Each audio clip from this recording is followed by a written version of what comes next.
ആലപ്പുഴയിൽ കനൽ കെട്ടപ്പോൾ എൻ.ഡി.എ സ്ഥാനാർത്ഥി ശോഭാ സുരേന്ദ്രൻ നേടിയത് 3 ലക്ഷത്തിനടുത്ത് വോട്ടുകളാണ്. ആലപ്പുഴയിലെ യഥാർത്ഥ വിജയം ബി.ജെ.പിയുടേതാണെന്ന് ശോഭാ സുരേന്ദ്രൻ പറഞ്ഞു. 28% വോട്ട് വർധനവാണ് ഉണ്ടായത്. ആറ്റിങ്ങൽ മണ്ഡലത്തിൽ വി മുരളീധരനും 3 ലക്ഷത്തിലധികം വോട്ടുകൾ നേടിയാണ് മൂന്നാമതെത്തിയത്. വോട്ടെണ്ണലിന്റെ ആദ്യഘട്ടങ്ങളിൽ പലപ്പോഴും രണ്ടാമതെത്തിയ ശോഭാ സുരേന്ദ്രന് CPM-ന്റെ ശക്തി കേന്ദ്രങ്ങളിൽ പലയിടത്തും വ്യക്തമായ ലീഡ് നേടാൻ കഴിഞ്ഞു. 5 റൗണ്ട് വോട്ടെണ്ണൽ പൂർത്തിയായപ്പോൾ കഴിഞ്ഞ ലോക്സഭാ തെരഞ്ഞെടുപ്പിൽ NDA സ്ഥാനാർത്ഥി ഡോക്ടർ KS രാധാകൃഷ്ണൻ നേടിയ വോട്ടുകൾ മറികടന്ന് ശോഭാ സുരേന്ദ്രൻ വോട്ട് വിഹിതം വർദ്ധിപ്പിച്ചു.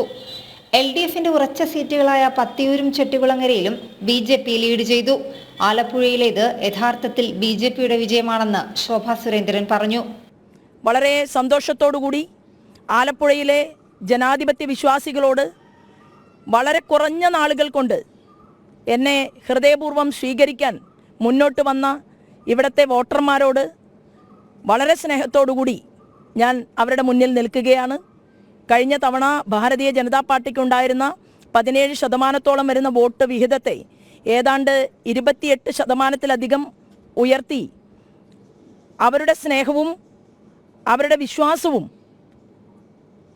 ഒരു സാധാരണക്കാരിയായിട്ടുള്ള എന്നിൽ ഏൽപ്പിച്ചു എന്നുള്ളത് തീർച്ചയായിട്ടും കേരള രാഷ്ട്രീയത്തിൽ ഇനിയും പ്രവർത്തനങ്ങളുടെ മികവുമായിട്ട് മുന്നോട്ട് പോകും എന്നാണ് അതിനെക്കുറിച്ച് എനിക്ക് പറയാനുള്ളത്. CPM-ന്റെയും കോൺഗ്രസിന്റെയും പരമ്പരാഗത വോട്ട് ബാങ്കുകളിൽ വീണ വിള്ളൽ ശോഭാ സുരേന്ദ്രന് ഗുണകരമായി. തീരദേശങ്ങളിലും ഗണ്യമായി വോട്ട് വിഹിതം വർദ്ധിപ്പിച്ചു.